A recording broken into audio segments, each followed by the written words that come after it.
Hello everyone, thank you for coming to Theory Lunch. This week we are very happy to have Shyamal from Columbia, who will talk to us about learning DNFs.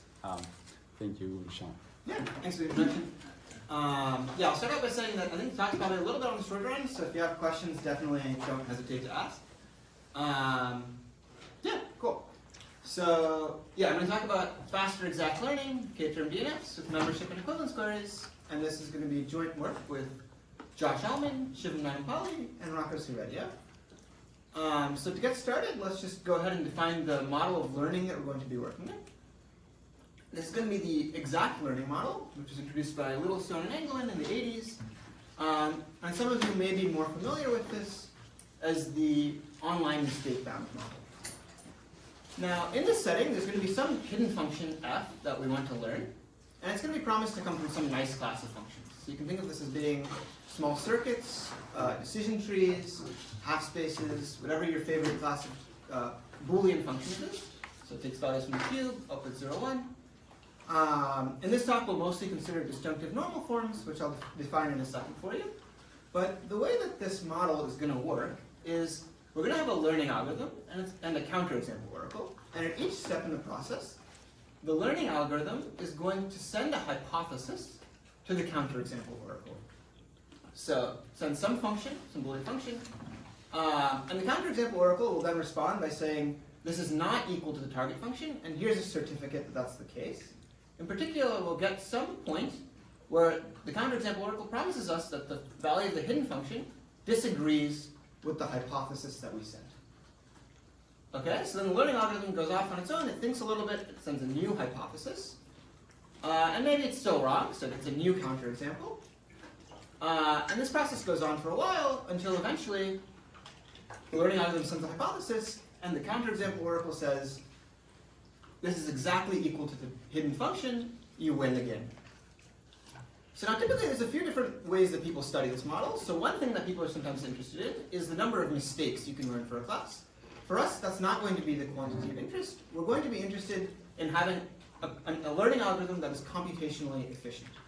So you'd like to run this learning algorithm without taking too much time. What is the number of mistakes? The number of rounds? The number of rounds, exactly, yes. So each one of these you can think of as a mistake of like, I had to, every oracle, cool, yeah. And the other thing that's also maybe an important distinction from how some other people study this model occasionally is that we're not going to assume that the hypotheses are proper.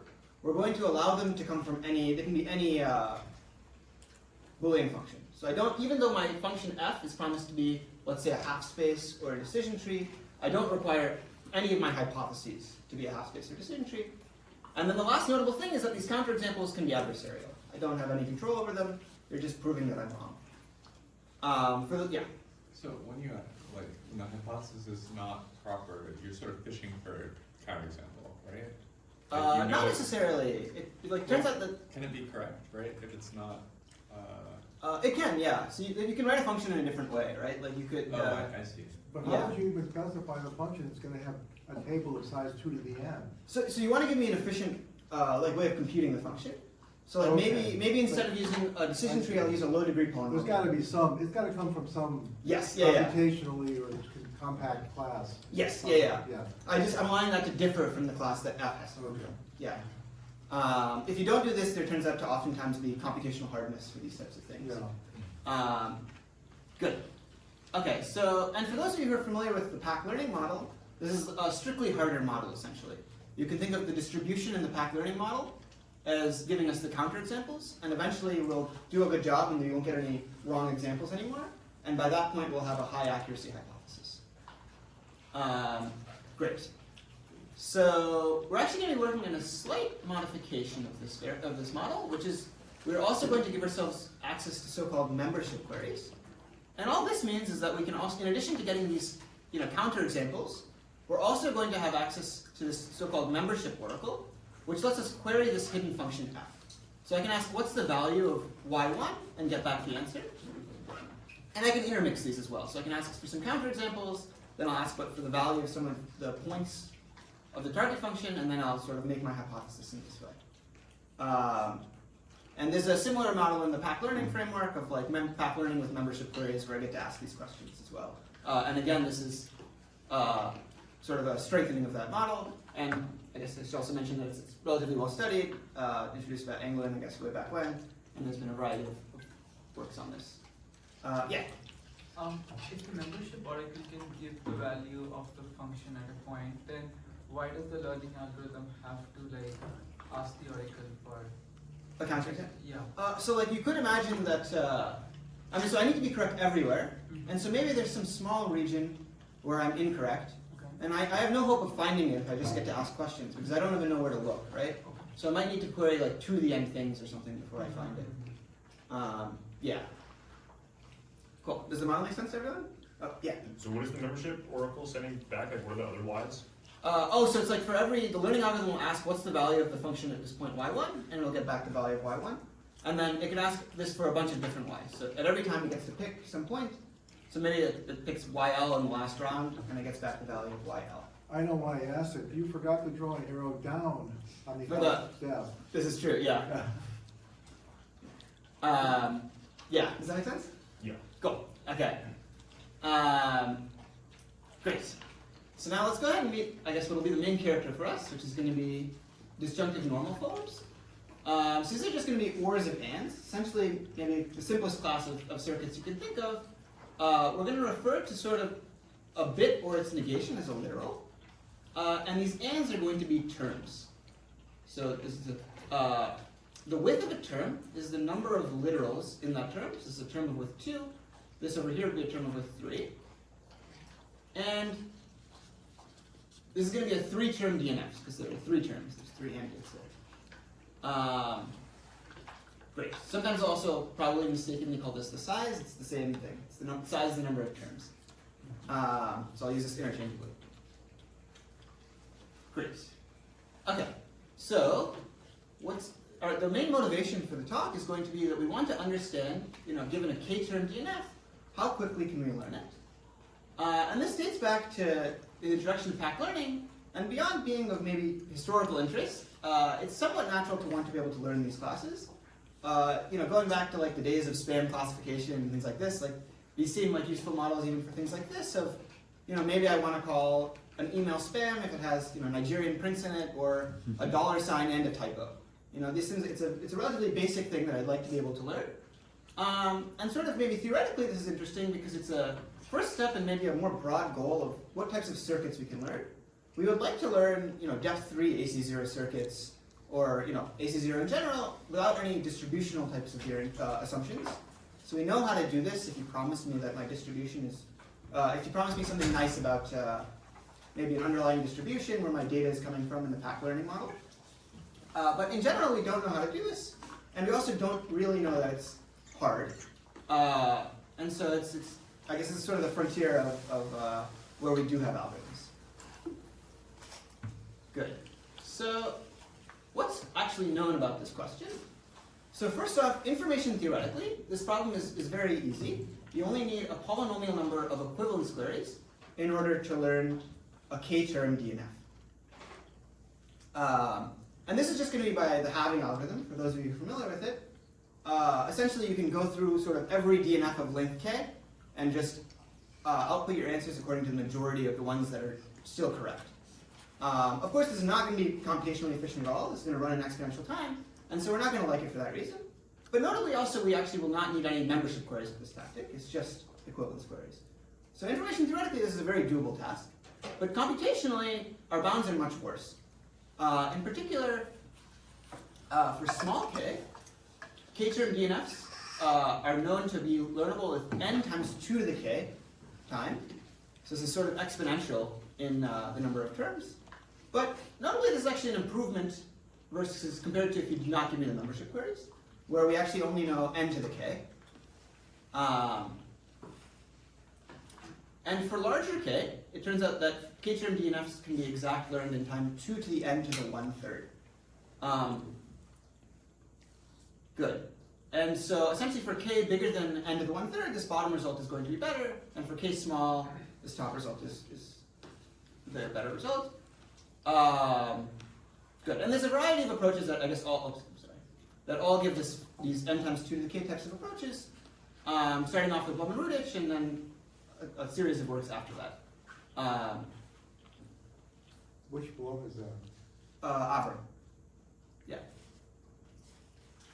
Good. So, maybe now I'll talk about our results. So in this work, we're going to, or I guess in this talk, I'm going to mostly talk about how we can get an improvement to this sort of small k regime, and show that there's a poly n time, we can learn k-term DNFs in time poly n times 2 to the square root of k. So essentially a quasi-polynomial improvement in k, and for those of you who care about maybe what we can do in polynomial time, this says that roughly we can learn log squared term DNFs in polynomial time, which is an improvement over maybe before we could only learn log n term DNFs. Good. So, I guess in most of what remains of the talk, I'm mostly going to now aim to sort of talk about how we prove this. And I'm going to start by giving sort of a high-level overview of maybe what we can hope to do. And then there'll be some bugs, and we'll talk about trying to fix those, plug this up, and getting the actual result. Cool. Okay. So essentially, I told you that there's two worlds for learning these DNFs. There's the small k world, and there's the large k world. And these bounds are of a very different flavor. In particular, this sort of has a logarithmic dependence on k, and this is an exponential dependence on k. And moreover, the techniques that they use are also going to be quite different. In particular, sort of these approaches on the left here in the small k world are going to try and, for lack of a better term, muck around in the terms. You're going to take a point, you're going to make a bunch of queries, you're going to try and understand what the terms look like. On the other hand, sort of the methods on the right are essentially in some way going to try and interpolate a polynomial in order to learn the DNF. So we're going to try and write the DNF as a low-degree polynomial and do some sort of interpolation type of argument. And so the way we're going to try and go ahead and get leverage is by trying to combine these two worlds and get an improvement by doing so. So let's go ahead and zoom in on what these two things look like. So let's start with these polynomial methods. So essentially the key thing that they show in this Clivens and Cervetia result is that any DNF can be written as the sign of a low-degree polynomial, where the degree here is going to be like n to the 1/3. And it turns out that this will give a 2 to the n to the 1/3, or like a roughly exponential 2 to the n to the 1/3 time algorithm for learning DNFs. And essentially the reason for why that is that this polynomial will roughly have a margin. Okay, I'm lying a little bit for those of you who know, but it's not so important. And so because of this, we can learn sign of p of x using the perceptron algorithm.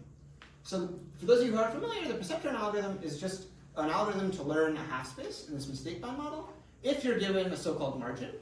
I'm mostly going to sort of gloss over margin details in this talk, so if you don't know what a margin is, it's not going to be so important. But okay, so a half space is going to be a linear function. So it's like it's everything above a hyperplane is going to be 1, and everything below is going to be 0.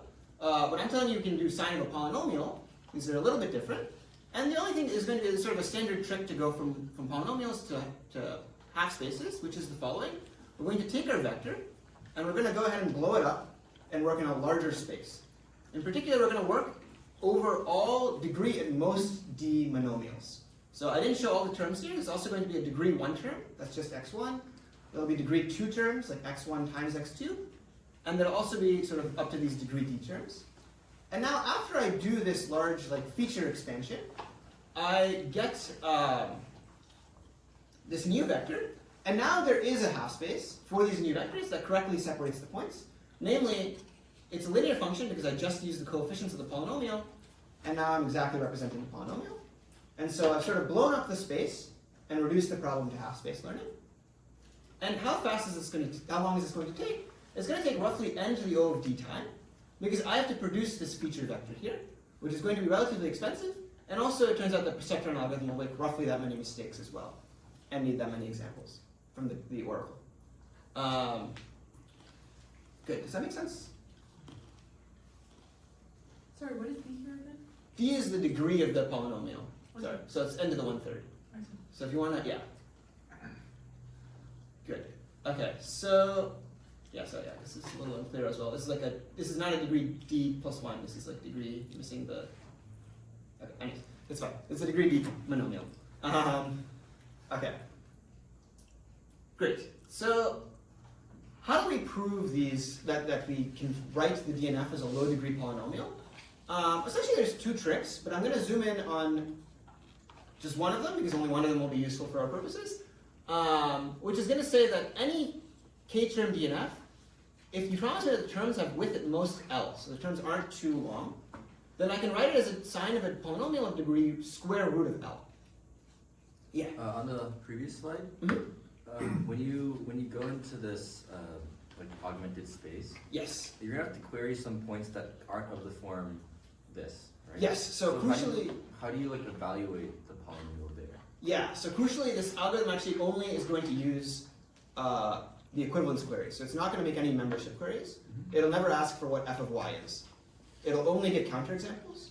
And so because of that, we don't have to worry about this problem. Okay. But I think that otherwise we very much would be kind of scared about, these queries. Good. Yes, so we want to show that we can write a k-term DNF as a low degree polynomial. And sort of the key fact here, which is not one that I guess I'll prove for you, but for those of you who are familiar, it just follows from sort of a simple modification to sort of Chebyshev polynomial type constructions. And it's essentially it says that for any and on L variables, I can find a polynomial of degree roughly square root L that is equal to the and has very high accuracy on every point. Right? So essentially I have a very good approximation for the and function on L variables with a small polynomial. And why is this useful for our problem? If you gave me a DNF, I'm sort of just going to do the naive thing of I'll take each term and I'll use this result to get a polynomial for each. And I'm going to go ahead and consider the sum of these polynomials. Now, if the DNF is satisfied, then I know that some term must be satisfied. Let's say it's the first one without loss of generality. And so then by this assumption on the accuracy, I know that it has to have a relatively big value. It has to be at least 1 minus 1 over 3k. On the other hand, maybe the other terms may or may not be satisfied, but no matter what, they have to be at least minus 1 over 3k, because the end is always at least 0. And this error guarantee will always promise me that I'll get something at least minus 1 over 3k. So when I add these up, I'll definitely get a number bigger than 1/2, right? Maybe I could even written 2/3 here, but it's fine. On the other hand, if you give me an assignment that doesn't satisfy the DNF, then I know that no term is going to be satisfied. So all of these terms are going to be at most 1 over 3k, because all of these and functions are 0. And so the sum will be at most 1/3. And so I can now write this DNF as the sign of a low degree polynomial by just writing it as the sign of the sum of these things minus some number between 1/2 and 1/3. So I'll use just 2/5 here. And now this will be positive when the DNF is satisfied and 0 when it's not, right? I guess negative when it's not. Great. So I guess that's like one of the key steps in proving this theorem by Clavins and Cervedio. But unfortunately, I'll point out that it's not exactly clear how to use this in the small case setting. In particular, there's going to be a barrier. So back in the day, I guess Minsky and Papert showed that essentially for any k less than n to the 1/3, there exists a k-term DNF, such that if you want to write it as the sign of a low degree polynomial, that polynomial has to have degree at least k. So you're not going to do a very good job. And in particular, it's going to be bad for us, because recall that we said to learn a degree d polynomial, it's going to take us n to the d time. So this will take n to the k time, which is certainly not going to give us an improvement over sort of these n times 2 to the k types of bounds. And this was later strengthened by Razborov and Shirstov to say that, okay, we're looking at polynomials.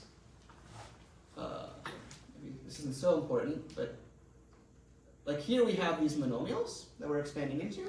It turns out that I could expand into for any oblivious features that I want to use. Maybe I want to take like the sum of, okay, that's the thing that's not a polynomial. Maybe I want to take like an exponential of these terms instead and add them up. I could, for any oblivious function, I can't do this unless I have at least n to the k of them. Oops, sorry. There we go. So because of these barriers, it's not going to be clear how we can use these polynomial results, at least immediately. And so to do that, we're going to go ahead and dive into, well, maybe I'll stop here for questions real quick. But Yeah, I have a question. yeah.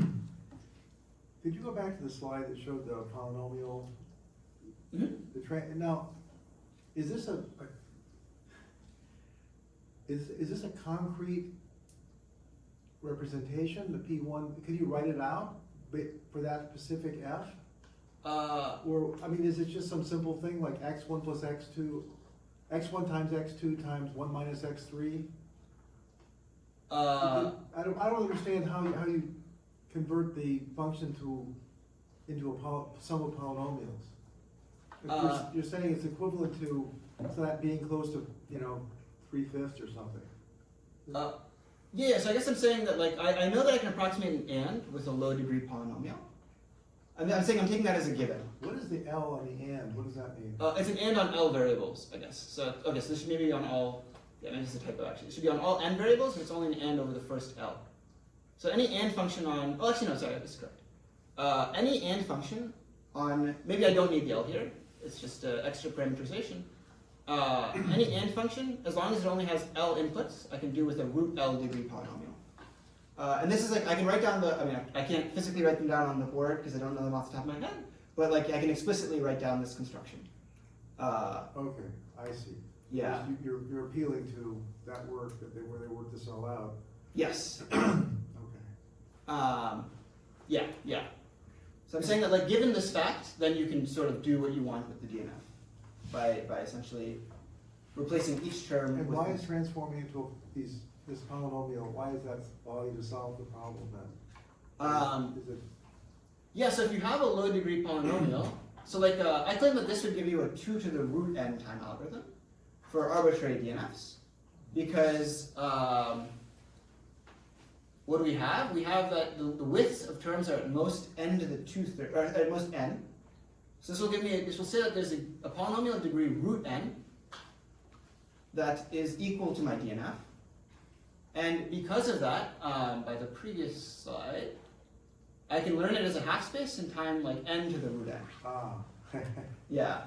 So you're doing a series of kind of reductions, applying Yes. them all to, yeah. Yeah, And exactly. half-space learning is Half space learning is what we know how to do. perceptron learning. Yes, exactly. Yeah. Yeah. So we know how to do half spaces, which means we know how to do polynomials. So then I just have to convince you that I can write my function as a polynomial, and then I at least get a learning algorithm. Is this a theory talk? Just kidding. Just kidding. Yeah.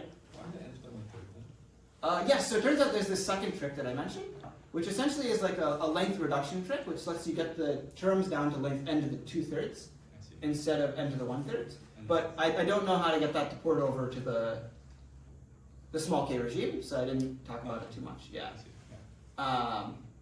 Yeah. But good question. Great. Okay. So because of this barrier, it's not going to be clear exactly what we should be doing, and so we're going to let's go ahead and we're going to delve into sort of the combinatorial methods that are used for smaller k. In particular, we're going to closely look at sort of the Blum and Rudich type of approach, because that's going to be what we'll build off of most closely. And sort of the key insight in this work is that if you can give me or it's one of the key insights, is that if you can give me a point that satisfies a unique term in the DNF, then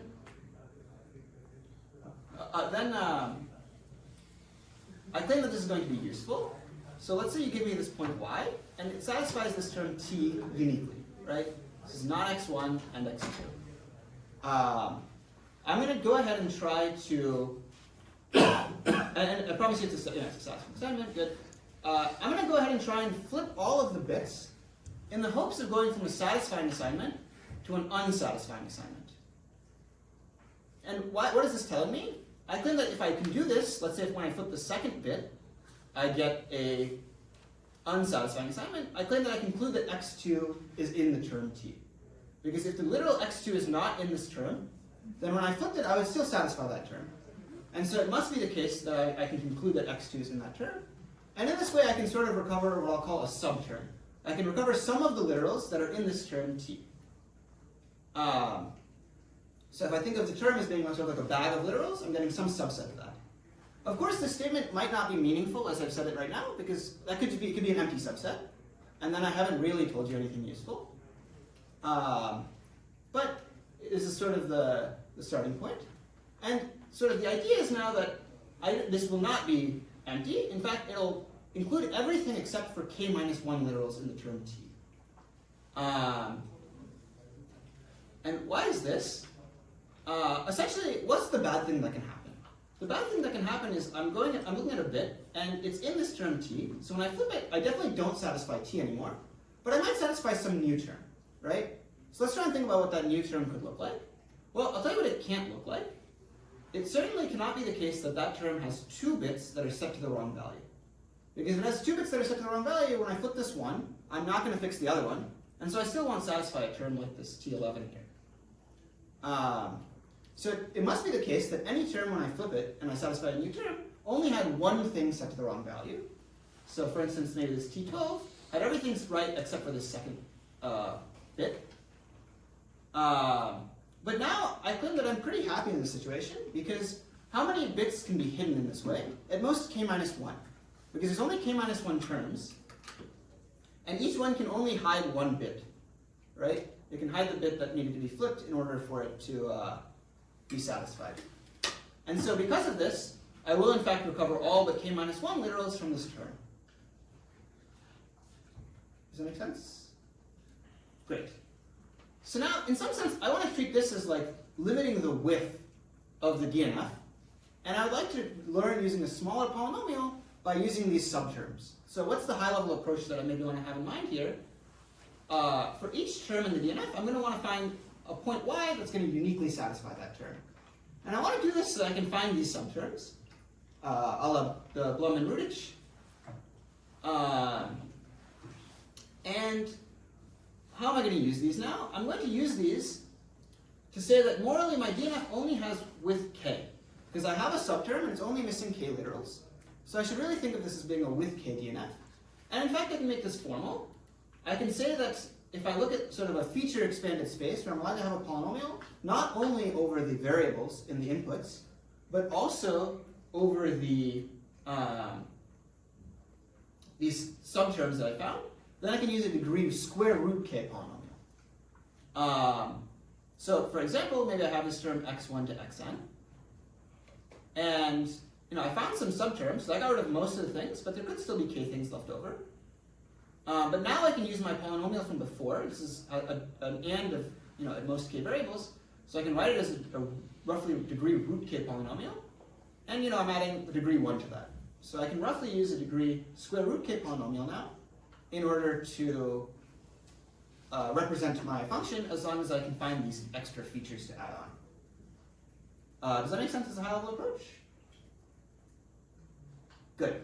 Okay, so there's going to be a couple of problems with this approach now. And the first one is that, recall that we said it takes n to the degree time to learn. So that's going to be n to the square root k. And I promised you guys polynomial time for, small k. And this is clearly never going to be polynomial time, unless k is constant. So that's not great, but, being a glass half full kind of guy, it's not the worst thing in the world. It's better in sort of an intermediate regime. But the real problem is actually going to be the first step. It turns out that if we want to at least use sort of Blum and Rudich's style of techniques in order to find a point that uniquely satisfies a term, that's going to take 2 to the k time. And that's sort of exactly what we've been trying to avoid with this approach, because we wanted to do better than n times 2 to the k. So we're going to need to do something a little bit different to fix these problems. And sort of the first fix for this issue up here is that we're not going to find a point that uniquely satisfies a term. Instead, I'm just going to directly try and find these subterms. And I'm going to do so in 2 to the root k time. Good. So now how am I going to do this? I'm actually going to do something a little bit easier, just because easier to talk about in the talk. But the full thing is not going to be much harder. It's going to need some bookkeeping. But essentially, so just some extra bookkeeping.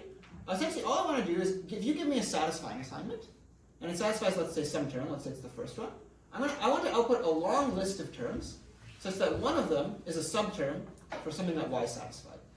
So here, x1 and x2 is a good subterm maybe for this first term, which is, let's say, what y satisfied. And now I need to specify what I mean by a good subterm. So for this sublemma here, I'm going to go for k to the 4/3. In the previous thing, I was promising you that it's missing at most k literals. So it's a little bit of an easier claim to prove, but it's just, yeah, the full proof is not that much more interesting. And I need to output not too many terms, because if I am allowed to output all the terms in the world, then that's not useful and it'll take way too long in the running time. So I'm going to output a list of 2 to the k to the 2/3 terms.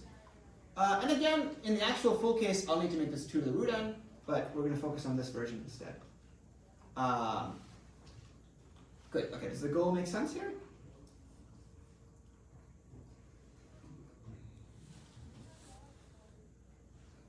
Great, okay.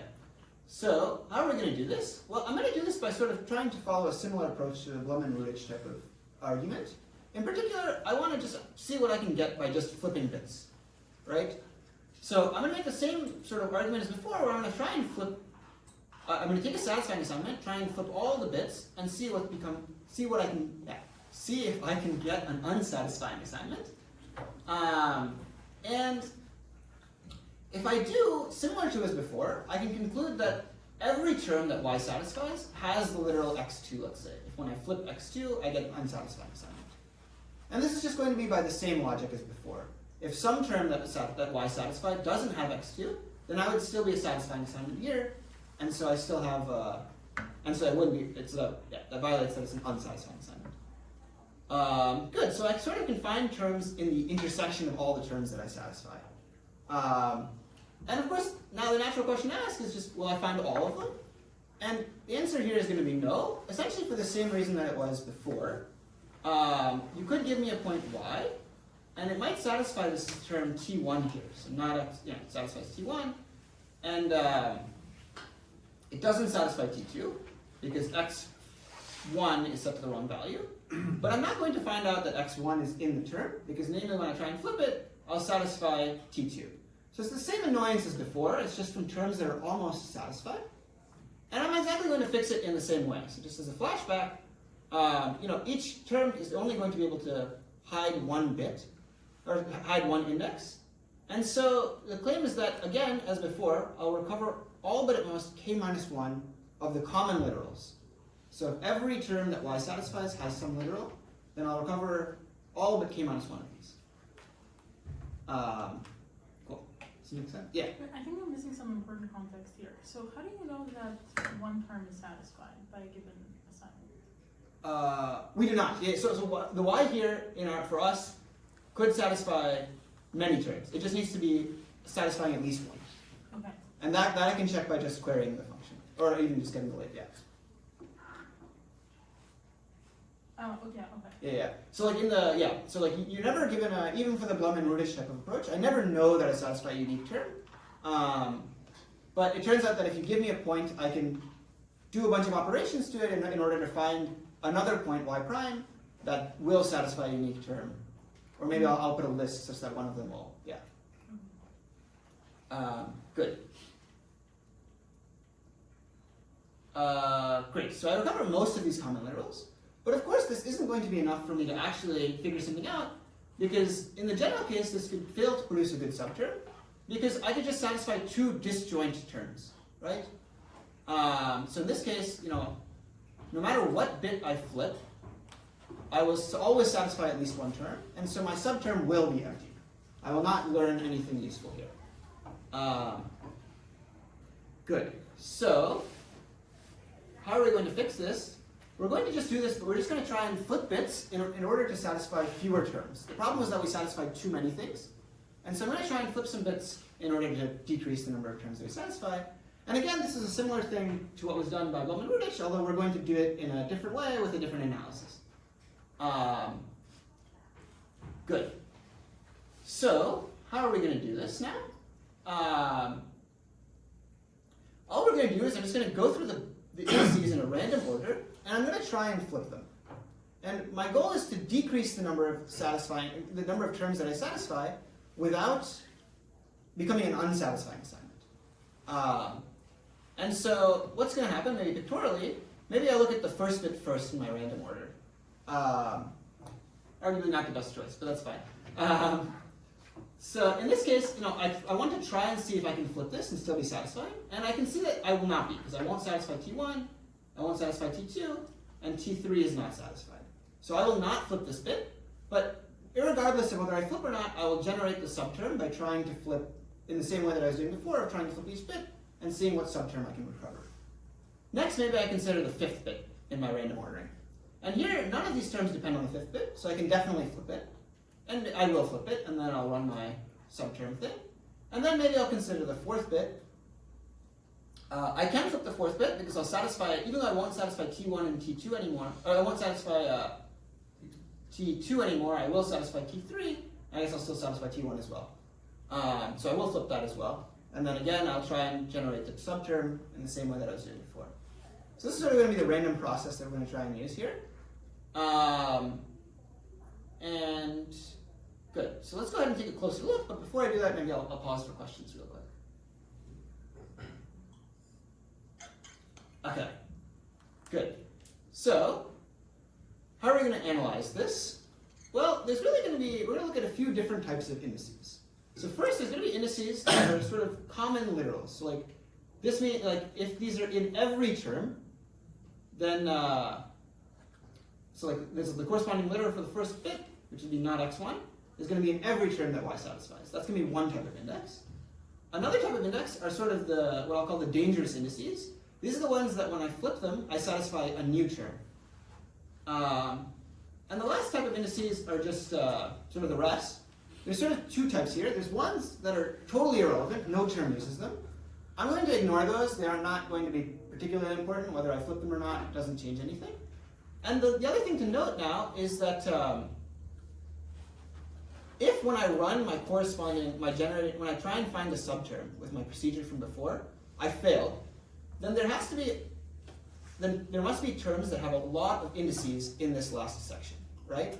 Because what am I recovering? Everything in this first group, I'm going to recover with my subterm procedure, because these are literals that are in everything, except for maybe these dangerous ones, but there's not a lot of those. And I'm claiming that I'm missing at least k to the 4/3 literals from some term. So it must have its literals in this last group, right? And so now when I do my flipping, I really want to flip things in this last group, because that'll decrease the number of terms that I satisfy. Every time I flip something here, I'll satisfy one fewer term, at least. I don't want to flip things in the dangerous section, because then I'll satisfy a new term, and I might output a stem for one of those new terms rather than the original. And the last thing is that I can't flip anything in this first group, because these are the literals that appear in everything and are not dangerous. So if I flip these, I would become unsatisfying. Good. Does this make sense to everyone? Perfect. So now, essentially we can boil our question down to the following, which is, what's the chance that I flip k minus 1 bits in the final group before I flip anything in the red section? Because I know that every time I flip something in the final group, I satisfy one fewer term. So if I initially satisfied k terms, I eventually will get a unique term, and then I'm done. And now, assuming I'm always failing on this generating the subterm procedure, then I know that there's a lot of indices in this last group always. And so what's the chance that I flip something in the red region? It's at most k over k to the 4/3. So I'm not too likely to flip something in this red region. And so the chance that I don't flip anything in the, the chance that I don't flip anything in the red region is just 1 minus this, and I need to succeed k minus 1 times. And so I'll roughly get a success probability of 2 to the minus k to the 2/3. And so I can generate my list now by just repeating this random process 2 to the minus k to the 2/3 times. And then I'll have this guarantee with high probability. My list won't be too long, because each time I'll generate, okay, maybe there should be an n up here, but that's fine. And I'll have some subterm that's missing at most k to the 4/3 literals. Does this make sense? Great. Okay. Cool. So as I mentioned, this sort of slightly stronger version that we'll need is essentially the same thing. It just uses the fact that when I flip a point, it may be the case that maybe I satisfy, like before in the analysis we were saying that I decrease the number of terms by 1. You need to be a little bit more careful with the bookkeeping of like, sometimes when I flip a variable, I'll satisfy like far more, sometimes when I flip a variable, I will satisfy far fewer terms. So maybe I dropped like square root of k many terms. So you need to be a little bit more careful there, but other than that, it's essentially the same argument. And so now let's go ahead and think about how to handle this n to the root k barrier. And the way we're going to try and do this is by essentially trying to reduce the number of variables. And we're going to draw on some ideas from junta testing here. So why should we expect to be able to kind of reduce the number of variables? Well, okay, so I'm finding these subterms for each term here. So here I'm missing maybe the first k variables. And I think that I'd be very happy if I could do something like the following. If I could find a set that contains, in this case, the first k variables. What I really want is I want to contain all the variables that are missing from t, that are missing in t prime from t, right? So in this case, it's the first k. So I'd like to find a set that contains these variables, and I would like this set to not be too large. And why is this something that I want to do? It's because why was I paying n to the d before? It was because I had to enumerate over all of these monomials, and there is a lot of them. But if you actually look at our construction from before of these polynomials, it's going to be a monomial over exactly the missing variables, so it'll be over the x1 to xk here, and then the subterm.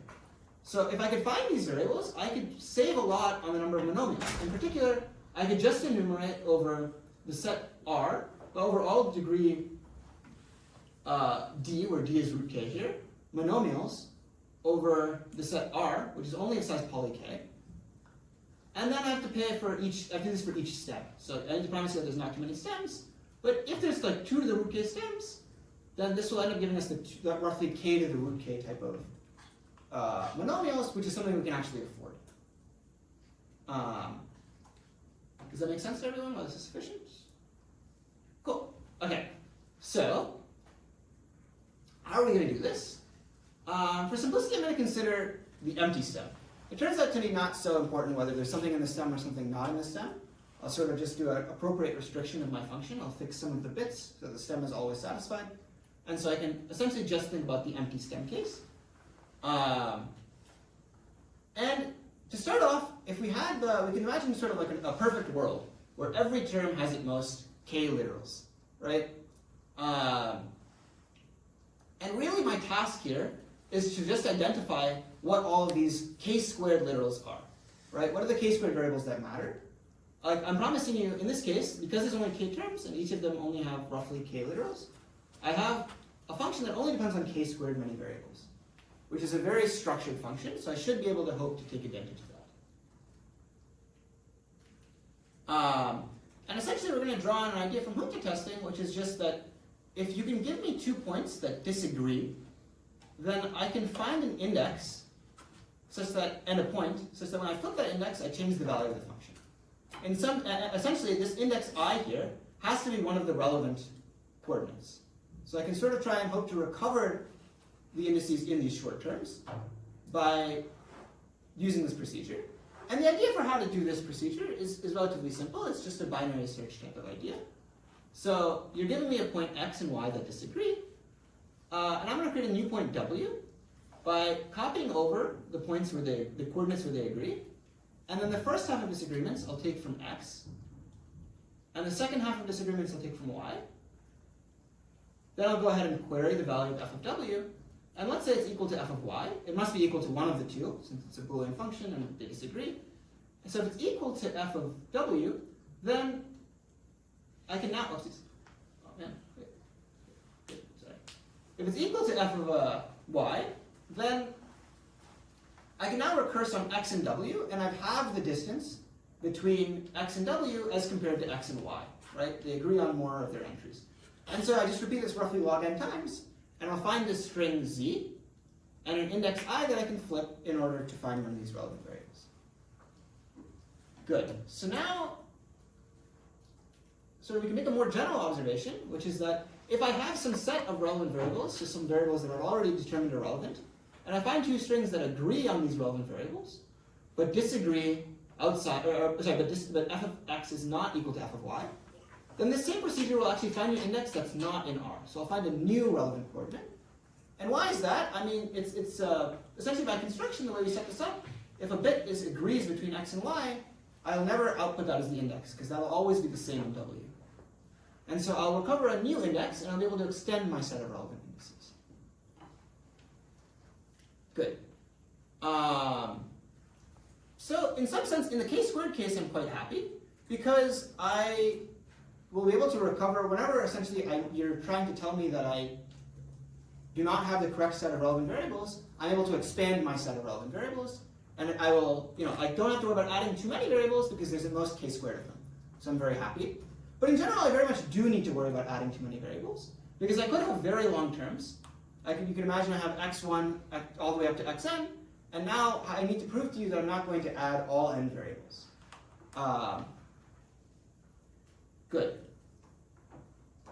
So how are we going to get around this? The idea is going to be that long terms are not going to be robust to sort of bit flips, while short terms are. So what are we going to do? We're going to go ahead and imagine that I had some point x, right? And let's say it satisfies a short term and a long term. I'm going to create a new string y in the following way. I'm going to look at each index of x, and I'm going to have it be equal to x with 1 minus 100k probability, and with probability 1 over 100k, I'm going to flip it. And I'm going to do this independently for each bit. And now the observation is that I really expect y with large constant probability to satisfy this first term. Because I flip a bit with probability 1 over 100k, and there's only k bits, so with good chance I don't flip any of them. On the other hand, I really don't expect to satisfy a really long term, like this x1 to xn term, because there's n things, I'm very likely to have flipped at least some of them. And so essentially what we'll do is we're going to create a noised version of the function, which does the following. I'm just going to go ahead and look at f of y, where the y's are going to be generated randomly as we discussed before. I'll flip a coordinate with probability 1 over 100k and keep it the same otherwise. And then I'm going to sort of look at the average value of y under these flips. And in particular, I'm only now going to add variables if the difference in this noisy function is sufficiently large. Notably, flipping a bit that's not involved in any short terms is only going to make progress towards satisfying these really long terms, and the noise is not going to allow that to make a huge difference. And so because of that, we'll now only add indices that are involved in short terms, and our set R will indeed only have size poly k as we want, as is desired. Does that make sense? Cool. Okay, so with that, we now have all the tools we need, so let's just try and see what things look like when we put everything together. So essentially, our algorithm is going to run in phases, and in each phase, we're going to have a bunch of these subterms and a bunch of these bags of variables, with the promise that no bag of variables is bigger than size poly k. And we found a subterm for every term that we've seen a satisfying assignment for. You could imagine, because this oracle, these equivalence queries are sort of done adversarially, the adversary could hide, say, the last term, right? Maybe I'd never get a satisfying assignment to the last term for a while, and so then I shouldn't expect to see a stem for it yet. But for everything that I've seen a satisfying assignment for, I should essentially expect to have a subterm for it. Good. And now the algorithm is going to be relatively simple. We're going to try and run perceptron over the monomials of the form that we discussed before. I take a subterm, and I try and augment it with a low-degree monomial from its bag of variables, right? So these are the polynomials that we said exist. And now, if this algorithm makes more mistakes than it's supposed to, there's some mistake bound with the perceptron algorithm. It's supposed to learn making fewer than m mistakes. If I make more than that many mistakes, then I know something went wrong. There was not a polynomial that correctly classified the function over my sort of feature set. And so one of two things happen. Either one, I'm missing a subterm, or two, some subterm is missing a relevant variable. I claim that in both of these cases, I'm pretty happy. In the first term, we found a point y that satisfies a term that hasn't been relevant before. This can't happen that many times. There's only k terms. This can only happen k times, and so I'm relatively happy. In the second case, we're missing a relevant variable. But in that case, the adversary had to prove that we're missing. We had to do something where we needed that variable to be correct. And so we can expand one of our sets and make progress in that way. Good. Yeah, so I want to zoom in on this first point, actually, because there's going to be a slight complication here, actually. Which is that we know that at some point the adversary had to give us this point y that satisfies a new term. But actually, I really don't know what point that was. I had this really long interaction with the equivalence oracle. And I know that one of these points is new, but I don't know which one it is. In particular, I'm going to need to run our subterm finding procedure on every single point in this interaction. And that's going to turn out to be very expensive. So recall the number of mistakes is roughly going to be like the number of monomials that we have in our expansion. And so let's see what this is going to look like. So in the first round, I expect to have something like 2 to the root k features, right? I'm even just running my subterm finding procedure once, I produce a list of 2 to the root k things. So I expect to have roughly this many features. And so, okay, that means that I'm going to make roughly 2 to the root k mistakes. And for each of those mistakes, I'm going to need to run my subterm finding procedure, which will produce 2 to the root k new subterms. So now I'm going to have 2 to the 2 root k features in the second round. But now I'm going to make 2 to the 2 root k mistakes, each of which is going to generate 2 to the root k subterms. And so in the third round I'll have 2 to the 3 root k features. And if we continue going on this way, we said we'll only have to go through this k times, which seems quite short, but actually things are going to blow up quite quickly. And so we're going to actually run into some trouble with the way we're doing things right now. And so the fix is going to be relatively simple. It's going to be used to use a slightly different algorithm called the Winnow-2 algorithm. Interesting that 2 is like built into the name, but anyways. Essentially, this is going to be a better suited algorithm for our polynomials, in particular because it's suited for sparse half spaces. And in some sense, our polynomial, we have a bunch of features, but most of them aren't relevant. We're only looking at a very small number of them. And notably, while the mistake bound is roughly the same initially, it has a logarithmic dependence on the monomials, so it'll be better there. And roughly, we can see now that we'll actually be okay now. So initially, maybe we'll have 2 to the root k features. And what's that going to? We'll still make roughly 2 to the root k times square root k mistakes in the first round, each of which is going to generate 2 to the root k subterms. So we'll have 2 to the 2 root k times root k features. But now the growth is going to be much slower, right? How many mistakes are we going to make with this many features? Well, it's still just going to be 2 to the root k, and now we take a log of this, so it's essentially going to be like 2 root k. So we'll make roughly twice as many features in round 3 now. So the growth is going to be much more stable now, and roughly this will let us not have the number of features blow up, and will give us what we want. Great. Does it make sense to everyone? Maybe I'll pause here, and then I'll talk about future directions after. Cool, okay.